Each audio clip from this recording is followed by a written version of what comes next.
اللہ سبحانہ تعالیٰ کا بہت زیادہ شکر ہے کہ آج ہم اس کے نام پر یہاں جمع ہیں، اس کا ذکر کرنے کے لیے، اس کا شکر ادا کرنے کے لیے، اور اس کی بھیجی ہوئی کتاب اور اس کے رسول صلی اللہ علیہ وسلم کی سنت سے اپنی زندگی میں رہنمائی حاصل کرنے کے لیے۔ آج کی ہماری گفتگو کا عنوان ہے کہ غموں سے نجات کیسے پائی جائے۔ اگر دیکھا جائے تو ہر انسان کسی نہ کسی مسئلے کا شکار ہے، کہیں نہ کہیں اس کی زندگی میں کوئی ایسی چیز ہے جو اسے بے چین رکھتی ہے، پریشان رکھتی ہے، غمگین رکھتی ہے۔ اس میں ہوتا یہ ہے کہ انسان پھر اپنی صلاحیتوں، قوتوں، طاقتوں سے جو اللہ تعالیٰ نے اس کو دی ہیں، ان سے وہ بھرپور فائدہ نہیں اٹھا سکتا۔ تو سب سے پہلی بات تو یہ ہے کہ سوال یہ پیدا ہوتا ہے کہ یہ غم آتے کیوں ہیں، غم محسوس کیوں کرتا ہے انسان، یہ پریشانیاں، یہ مشکلات، یہ تکالیف ہماری زندگی میں کیوں ہیں۔ تو اس سلسلے میں جب ہم قرآن مجید کی طرف رجوع کرتے ہیں تو پہلی بات ہمیں یہ پتہ چلتی ہے کہ اللہ تعالیٰ نے انسان کو امتحان کے لیے پیدا کیا، اس لیے وہ اس انسان پر طرح طرح کی آزمائشیں اور مشکلات بھیجتا رہتا ہے تاکہ وہ دیکھے کہ انسان ان میں کرتا کیا ہے، انسان کا طریقہ کیا ہے۔ قرآن مجید میں آتا ہے سورۃ الملک، جو ہر روز رات کو آپ پڑھتے ہیں، کیونکہ نبی صلی اللہ علیہ وسلم رات کو سورۃ الملک اور سورۃ الف لام میم السجدہ پڑھے بغیر سویا نہیں کرتے تھے، یہ آپ کی سنت ہے۔ یہ سورت قبر کے عذاب سے بچانے والی بھی ہے۔ اس سورت کے شروع میں اللہ تعالیٰ فرماتے ہیں تبارک الذی بیدہ الملک وہو علی کل شیء قدیر الذی خلق الموت والحیاۃ لیبلوکم ایکم احسن عملا وہو العزیز الغفور۔ بہت بابرکت ہے وہ ذات جس کے ہاتھ میں کائنات کی بادشاہت ہے اور وہ ہر چیز پر قادر ہے۔ وہو علی کل شیء قدیر الذی خلق الموت والحیاۃ لیبلوکم، اس نے موت اور زندگی کو بنایا تاکہ تمہارا امتحان لے، تمہیں آزما کر دیکھے، کیا ایکم احسن عملا، کہ تم میں سب سے اچھے کام کون کرتا ہے۔ وہ العزیز الغفور، اور وہ زبردست ہے، غالب ہے، بخشش فرمانے والا ہے۔ تو اس سے یہ پتہ چلتا ہے کہ یہ زندگی ایک امتحان ہے، اور امتحان ایک مشکل چیز ہوتی ہے۔ اس میں ہمیشہ انسان کے حالات اس کی مرضی کے مطابق نہیں ہو سکتے، اس پر کہیں نہ کہیں سے کوئی نہ کوئی ایسی آزمائش، کوئی امتحان، کوئی تکلیف، کوئی تنگی آتی رہے گی تاکہ یہ دیکھا جائے کہ انسان کرتا کیا ہے، کیا پھر بھی یہ اللہ سے راضی رہتا ہے، کیا پھر بھی یہ اللہ کی طرف رجوع کرتا ہے، کیا یہ واقعی اللہ کا بندہ بن کے رہتا ہے، یا اس آزمائش کی گھڑی میں پھسل جاتا ہے اور شیطان جو ہر وقت اس کو اچکنے کے لیے تیار ہے وہ اس کا نوالا بن جاتا ہے۔ پھر اسی طرح یہ بات بھی یاد رکھنی چاہیے کہ انسان پر بہت سی تکلیفیں اس کے اپنے اعمال کی وجہ سے ہی آتی ہیں۔ سورۃ الشورى میں اللہ تعالیٰ فرماتے ہیں وَمَا أَصَابَكُم مِّن مُّصِيبَةٍ فَبِمَا كَسَبَتْ أَيْدِيكُمْ وَيَعْفُو عَن كَثِيرٍ، اور جو بھی تمہیں کوئی مصیبت پہنچی تو وہ اس وجہ سے ہے جو تمہارے ہاتھوں نے کمایا، یعنی تمہارے اپنے اعمال کی وجہ سے تمہارے لیے بہت سی مشکلات کھڑی ہوئی ہیں، اور وہ بہت سی چیزوں سے درگزر کر جاتا ہے، یعنی ان پر تو وہ سزا دیتا بھی نہیں، ان پر تو وہ تمہیں کسی پریشانی میں مبتلا نہیں کرتا، بلکہ تمہارے گناہوں کے باوجود، تمہاری زیادتیوں کے باوجود بھی وہ تمہیں اپنی عنایتوں اور نوازشوں سے معمور رکھتا ہے۔ پھر اسی طرح یہ ہے کہ انسان بعض اوقات اللہ کی عبادت سے منہ موڑتا ہے، اللہ کے ذکر سے منہ موڑتا ہے تو اس پر کوئی تکلیف آ جاتی ہے، کیونکہ اللہ نے ہمیں اپنی عبادت کے لیے پیدا کیا ہے۔ سورۃ الذاریات میں آتا ہے وَمَا خَلَقْتُ الْجِنَّ وَالْإِنسَ إِلَّا لِيَعْبُدُونِ، کہ میں نے جن و انس کو اپنی عبادت کے لیے پیدا کیا ہے۔ تو انسان جب اللہ کی عبادت سے منہ موڑ کر دنیا کا بندہ بننے لگتا ہے تو اللہ تعالیٰ اس کو واپس اپنی طرف لانے کے لیے کسی تکلیف میں مبتلا کرتا ہے تاکہ یہ بندہ اللہ کو یاد کرے۔ اور جو شخص مستقل طور پر اللہ سے روگردانی کر لیتا ہے اللہ کی یاد سے، تو اللہ تعالیٰ اس کے لیے دنیا کی زندگی بھی تنگ کر دیتے ہیں۔ اللہ تعالیٰ کا فرمان ہے سورۃ طٰہٰ میں وَمَنْ أَعْرَضَ عَنْ ذِكْرِي فَإِنَّ لَهُ مَعِيشَةً ضَنْكًا وَنَحْشُرُهُ يَوْمَ الْقِيَامَةِ أَعْمَىٰ، جو کوئی میرے ذکر سے منہ موڑے گا میں اس کی زندگی تنگ کر دوں گا اور قیامت کے دن اس کو اندھا اٹھاؤں گا، یعنی اس کی صرف یہ زندگی ہی نہیں پریشانیوں والی ہوگی بلکہ آگے بھی بڑی پریشانی ہے، یعنی اس کے لیے بہت بڑی مشکلات ہیں اگلی زندگی میں بھی. لیکن وجہ کیا ہے؟ وجہ ہے اللہ کے ذکر سے منہ موڑنا، اللہ کی یاد کا زندگی میں نہ ہونا. یہ انسان کے لیے پریشانی کا باعث بنتا ہے. سورۃ الزخرف میں اللہ تعالیٰ فرماتے ہیں مَن یعش عن ذکر الرحمن نقیض لہ شیطانا فہو لہ قرین. جو شخص رحمان کے ذکر سے آنکھیں بند کر لیتا ہے ہم اس پر شیطان مسلط کر دیتے ہیں جو اس کا ساتھی بن جاتا ہے، اور شیطان پھر اس کو اللہ کے راستے سے روکتا ہے. جب انسان اللہ کا راستہ چھوڑ دیتا ہے اور اللہ کی نافرمانیاں کرنے لگتا ہے تو اللہ تعالیٰ پھر اس پر کوئی نہ کوئی امتحان بھیج دیتا ہے تاکہ یہ بندہ سوچے، غور کرے اور واپس اللہ کی طرف پلٹے. جب انسان اللہ کی عبادت سے روگردانی کرتا ہے تو دنیا میں بھی محتاجی کا شکار رہتا ہے، خواہ اس کے پاس بہت کچھ بھی ہو لیکن اس کے دل کی محتاجی اور پریشانی نہیں جاتی. حدیث میں آتا ہے اللہ سبحانہ وتعالیٰ فرماتے ہیں، حدیث قدسی ہے، صحیح ترمذی کی روایت ہے، اے ابن آدم تم اپنے آپ کو میری عبادت کے لیے فارغ کر لو، میں تمہارے دل کو بے نیازی سے بھر دوں گا اور تمہاری محتاجی دور کر دوں گا. یعنی تم میری عبادت کے لیے وقت نکالو تو میں تمہارے دل کو غنی کر دوں گا. حالات تو نہیں بدلتے مگر دل کی حالت بدل جاتی ہے اللہ کی عبادت سے. دل مضبوط ہو جاتا ہے، دل کے اندر اللہ کا توکل آتا ہے، دل کے اندر ایسا یقین آتا ہے کہ انسان کو بڑی بڑی مشکلات بھی معمولی لگتی ہیں. اور جب دل میں ایمان نہیں ہوتا، توکل نہیں ہوتا، یقین نہیں ہوتا، امید نہیں ہوتی، مایوسی ہوتی ہے تو رائی بھی پہاڑ لگتی ہے. اور اس طرح مشکلات اور مصیبتوں کے پہاڑ ہر طرف اس کو کھڑے نظر آتے ہیں. تو اس کا حل کیا بتایا کہ اگر تم عبادت کرو گے تو میں تمہارے دل کو بے نیازی سے بھر دوں گا، تمہاری محتاجی دور کر دوں گا. لیکن اگر تم ایسا نہیں کرو گے تو میں تمہارے دونوں ہاتھ کاموں میں مشغول کر دوں گا اور اس کے باوجود تمہارا فقر دور نہیں کروں گا.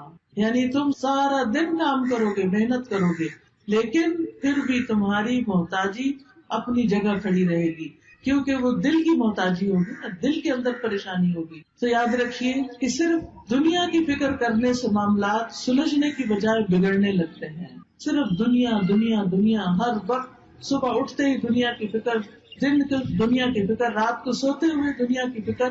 تو رسول اللہ صلی اللہ علیہ وسلم نے اس کے بارے میں فرمایا جس شخص کا مقصد اور پریشانی یا غم دنیا کا ہو اور وہ دنیا کا ہی ہو کر رہ جائے اور وہ اسی کی نیت رکھتا ہو تو اللہ تعالیٰ اس کا فقر اس کی آنکھوں کے سامنے کر دیتے، یعنی پھر اللہ تعالیٰ بھی اس کو اس کے حال پر چھوڑ دیتے. وہ دنیا کے لیے زیادہ کنسرن ہے، زیادہ فکر مند ہے تو اللہ تعالیٰ اس کو اسی کے حوالے کر دیتے ہیں اور اس پر اس کے معاملات بکھیر دیتے ہیں. اس کو سمجھ نہیں آتا کہاں سے شروع کروں اور کہاں پر ختم کروں، اور اس کو اس سے اتنا ہی ملتا ہے جو اس کے لیے لکھ دیا گیا ہو. اور جس شخص کا مقصد اور حرص آخرت ہو اور وہی اس کا ہدف بن جائے اور وہ اسی کی نیت کرتا ہو، یعنی اس کا ہم و غم آخرت ہے کہ کل کیا ہوگا. دنیا کی زندگی تو گزر جائے گی، میرا کل کو کیا بنے گا جب میں اللہ کے حضور پیش ہوگا، وہاں میرا ٹھکانہ کیا ہوگا. جو شخص اس فکر میں مبتلا ہو جاتا ہے تو اللہ تعالیٰ اس کے دل میں غرار ڈال دیتے ہیں، دنیا کی طرف سے اس کا دل مطمئن کر دیتے ہیں، اس کے معاملات کو یکجا کر دیتے ہیں اور اس کو پھر اپنی حاجتوں کے لیے بھاگنا نہیں پڑتا، دنیا ذلیل ہو کر اس کے پاس آتی ہے. تو اس لیے ہم سب کو یہ دیکھنا چاہیے کہ ہم کس چیز کے لیے زیادہ فکر مند ہیں. دنیا تو چند دن کی ہے، دنیا کی حیثیت تو ایک مچھر کے پر برابر بھی نہیں. دنیا کا بڑے سے بڑا نقصان ایسا ہی ہے جیسے مچھر کا پر ٹوٹ کے گر گیا ہو، لیکن اصل نقصان، اصل مشکل، اصل پریشانی تو آخرت کی پریشانی ہے جس کے لیے ہم سب کو فکر مند ہونے کی ضرورت ہے. دنیا کی فکر کرنے والے سے رب کی بے نیازی ہوتی ہے. نبی صلی اللہ علیہ وسلم نے فرمایا جو اپنے غموں کو ایک ہی غم بنا لے، جو اپنے غموں کو ایک ہی غم بنا لے اور وہ آخرت کا غم ہو تو اللہ اس کے دنیا کے غموں سے اسے کفایت کرے گا، اس کے دنیا کے غم دور ہو جائیں گے. اور جس کو پریشانیاں ادھر ادھر بھٹکا کر لے جائیں اللہ اس کی پرواہ نہیں کرے گا کہ وہ دنیا کی کس وادی میں ہلاک ہو کر دیتا ہے. تو اس لیے غموں سے بچنے کا، غموں سے نجات کا اصل طریقہ کیا ہے کہ دنیا کی بجائے آخرت کی فکر زیادہ لگا لی جائے. یاد رکھیے جہاں دنیا کی حرص زیادہ ہوتی ہے، دنیا کی محبت زیادہ ہوتی ہے، وہاں اللہ کی محبت میں کمی آ جاتی ہے، وہاں پر اللہ کی محبت میں کمی آ جاتی.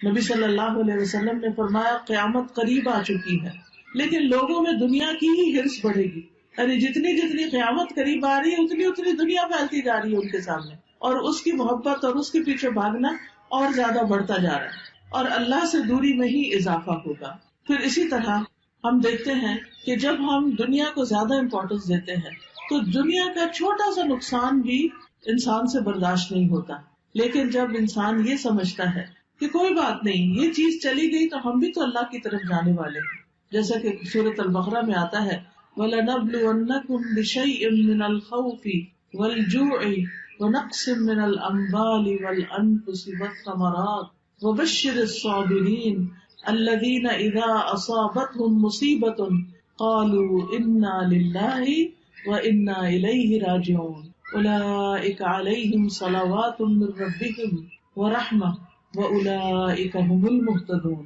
کہ اللہ سبحانہ تعالیٰ کی طرف سے آزمائش تو ہوگی، امتحان تو ہوگا، لیکن ایسے موقع پر جو یہ کہے انا للہ و انا الیہ راجعون، کہ بے شک ہم اللہ کے لیے ہیں اور اسی کی طرف لوٹ کر جانے والے، تو ایسے لوگوں پر اللہ کی رحمت اور نوازشیں ہوتی، اللہ کی رحمت ہوتی، اور ایسے لوگ ہدایت پانے والے ہوتے۔ تو بات یہ ہے کہ تکلیفیں تو آئیں گی، یہ تو اللہ تعالیٰ نے خود ہی فرما دی کہ ہم ضرور آزمائش کریں گے، ضرور امتحان لیں گے، خوف سے، بھوک سے، جان مال پھلوں کی کمی سے، لیکن خوشخبری ہے صبر کرنے والوں کے لیے۔ یعنی جب ان کی زندگی میں کوئی چیز کم ہوتی، مثلاً کوئی بچہ فوت ہو گیا، بہن بھائیوں میں سے کوئی چلا گیا، کاروبار چلا گیا، کوئی کاروبار میں نقصان ہو گیا، جاب چلی گئی، کوئی اور حادثہ ہو گیا کہ جس سے بڑا نقصان ہو گیا، تو اب یہ سب چیزیں تو زندگی میں روز کا معمول ہے، کبھی کوئی چیز پیش آتی ہے، کبھی کوئی چیز پیش آتی ہے۔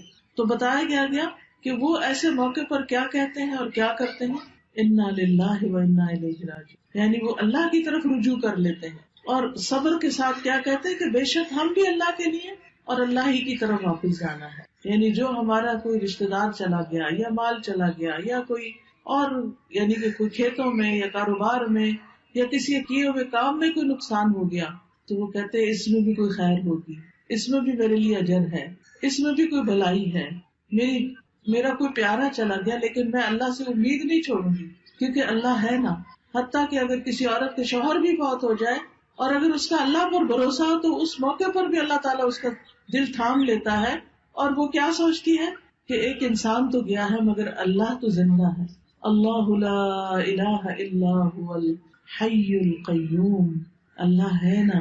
ٹھیک ہے، انسانوں کی کمی کوئی انسان اور پوری نہیں کر سکتا، شوہر کی کمی کوئی بھی پوری نہیں کر سکتا، نہ ماں باپ، نہ بہن بھائی، نہ بچے، لیکن اس سے بڑھ کر بھی تو کوئی ہستی ہے نا، اور وہ اللہ کی ہستی ہے۔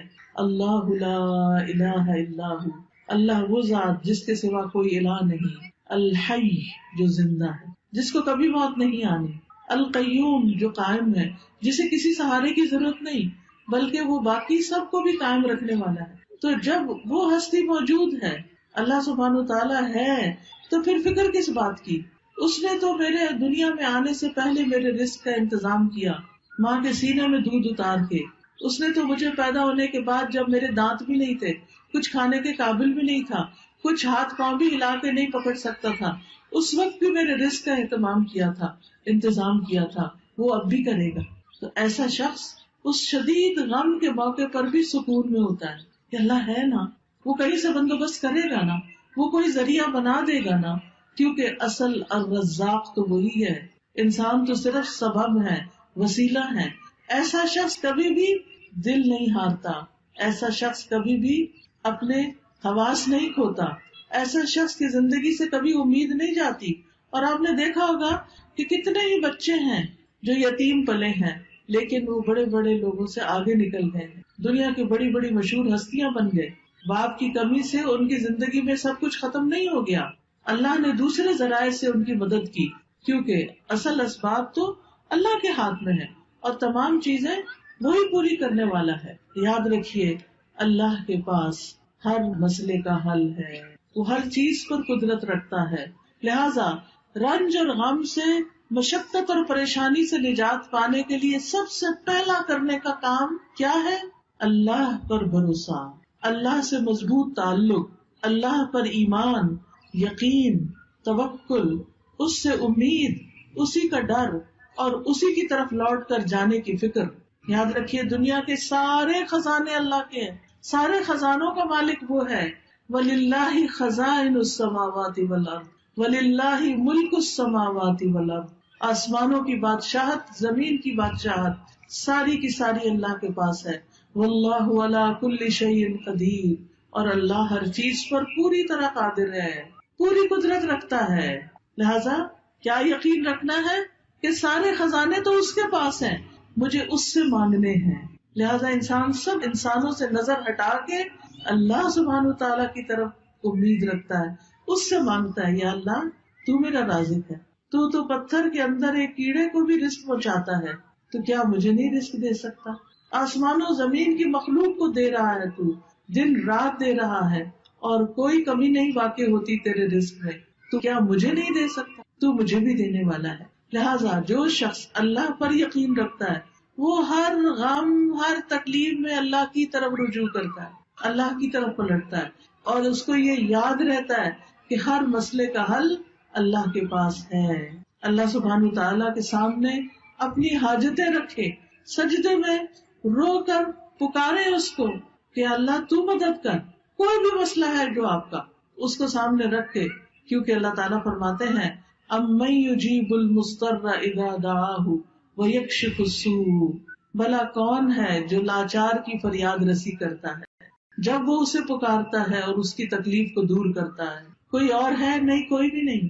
آپ دیکھیں کہ جب انسان غمگین ہوتا ہے، دکھی ہوتا ہے، پریشان ہوتا ہے، اس کی آنکھوں سے آنسو جاری ہوتے ہیں، تو پاس پڑے ماں باپ بھی سو رہے ہوتے ہیں، باقی دنیا بھی آرام کر رہی ہوتی ہے، ہر کوئی اپنے مسئلوں میں پریشان ہوتا ہے، لیکن آپ کا رب جاگتا ہے.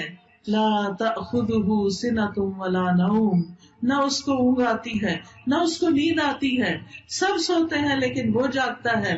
وہ رات کو بھی، وہ دن کو بھی، وہ صبح بھی، وہ شام بھی آپ کی دعائیں سنتا ہے.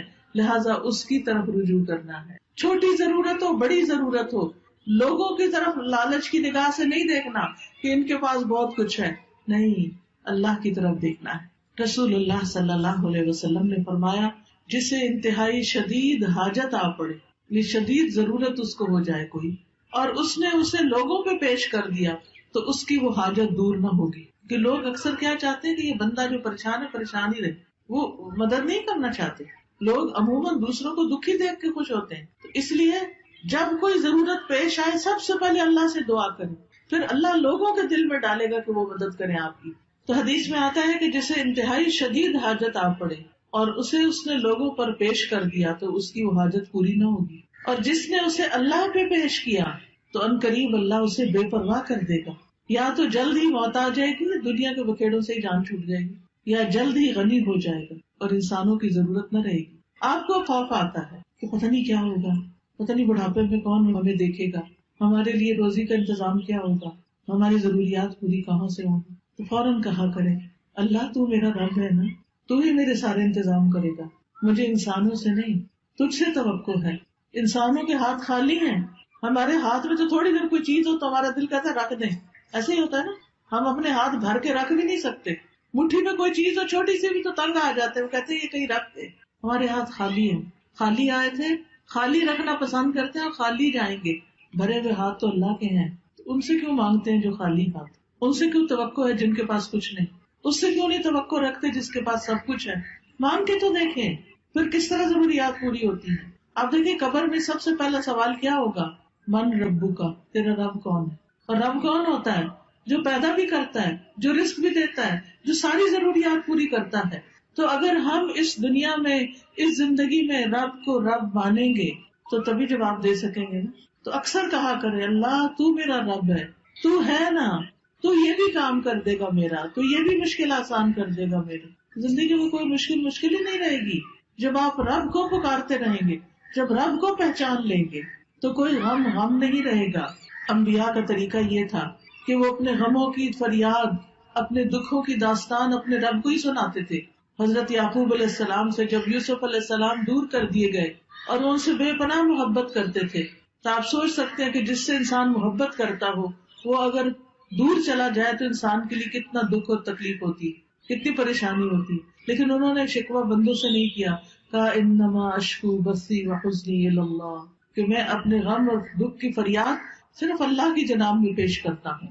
جب تکلیف آئے اللہ کے آگے سجدے میں گر پڑے، نفل پڑھے، روئیں، سجدے میں گڑ گڑا کے دعائیں مانگے، اللہ پہ بھروسہ کریں. اللہ تعالیٰ فرماتے ہیں وَمَن يَتَوَكَّلْ عَلَى اللَّهِ فَهُوَ حَسْبُهُ إِنَّ اللَّهَ بَالِغُ أَمْرِهِ قَدْ جَعَلَ اللَّهُ لِكُلِّ شَيْءٍ قَدْرًا. اور جو شخص اللہ پر بھروسہ کرے تو وہ اسے کافی ہے، اللہ اپنا کام پورا کر کے رہتا ہے. بلا شبہ اللہ نے ہر چیز کا ایک اندازہ مقرر کر رکھا ہے، ہر چیز کا ایک وقت ہے. اب مثلاً آپ کے شہر میں اگر بہت بڑا بھی درخت ہے پھل کا، مثلاً آج کل سردیوں کا موسم ہے اور آپ کے شہر میں آم کا بہت بڑا درخت ہے، آپ کے ابھی آم لگ جائیں تو ابھی تو نہیں لگیں گے. ہاں اگر آپ صبر کریں گے، انتظار کریں گے تو 6 مہینے بعد آپ بہترین آم کھائیں گے. اسی طرح ہر کام کا ایک وقت ہوتا ہے. مثلاً کسی کی اولاد نہیں تو وہ اولاد کے لیے پریشان رہتا ہے، تو اس کا ایک وقت ہے. اور اگر اللہ نہیں دینا چاہتا تو اس کے پیچھے بھی کوئی حکمت ہے، کوئی مصلحت ہے، کوئی فائدہ ہے، کوئی وجہ ہے، اس کو پتا ہے، ہمیں نہیں پتا کہ وہ ہمیں اولاد کیوں نہیں دے رہا. پھر اگر اولاد ہے اور اس کا کوئی غم ہے یا تکلیف ہے، اس کی وجہ سے ہم دکھی ہیں، تو اس پر بھی اللہ پہ بھروسہ کریں کہ یہ وقت بھی گزر جائے گا، اس کی کوئی وجہ ہے. آپ دیکھیے کہ جو ایک کچا برتن ہوتا ہے اور ایک پکا برتن ہوتا ہے، پکا برتن صرف وہ ہوتا ہے جسے آگ میں تپایا جائے. اللہ بندے کا ایمان بھی مضبوط کرنے کے لیے بعض اوقات اس کو مشکلات کی بھٹی میں تپاتا ہے، پکاتا ہے، پکا ہو جائے بندہ، استقامت آ جائے اس میں، وہ اللہ کا بندہ بن جائے، وہ سب سے مایوس ہو کر وہ اللہ ہی سے امید رکھے. تو اس لیے ایسے موقع پر انسان کو پریشان نہیں ہونا چاہیے، اللہ کی طرف رجوع کرنا چاہیے. اور یہ بھی یاد رکھیے جیسے قرآن مجید میں آتا ہے وَلَئِن سَأَلْتَهُم مَّنْ خَلَقَ السَّمَاوَاتِ وَالْأَرْضَ لَيَقُولُنَّ اللَّهُ قُلْ أَفَرَأَيْتُم مَّا تَدْعُونَ مِن دُونِ اللَّهِ